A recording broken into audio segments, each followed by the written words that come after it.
భారతీయుడి ఛానల్కి స్వాగతం. కాంగ్రెస్ పార్టీ 138 ఏట విరాళాలు అడుక్కుంటున్నది. వాళ్ళ ఎలక్షన్ ఫండ్స్ కోసం క్రౌడ్ ఫండింగ్ కింద విరాళాలు అడుగుతున్నారు.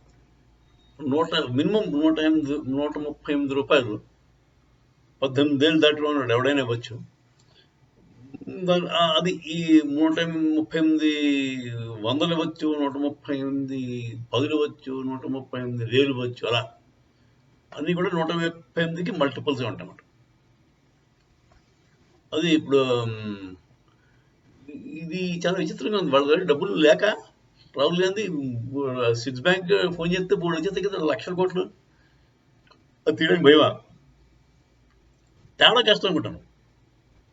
తేడం కష్టమని ఇన్నాళ్ళు కొండలకల్లా తినేశారు కదా మన దేశాన్ని. అయినా కూడా డబ్బులు అంటే ఏం తెల్లని చూపించుకోవడానికి అంటాం. మరి ఇదొక ప్లాయ్ అనమాట. లేకపోతే ఈ క్రౌడ్ ఫండింగ్ లో వచ్చిందని చెప్పేసి వాళ్ళు బ్లాక్ మనీ అంతా కలిపేస్తారు.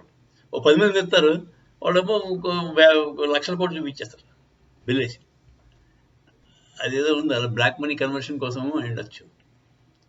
తర్వాత ఏమో ఇప్పుడు ఏదో వాళ్ళ ఎమ్మెల్యేలు ఉన్నారు కదా, డీకే శివకుమార్ గారిని అడిగితే 100 కోట్లు ఇచ్చాడు.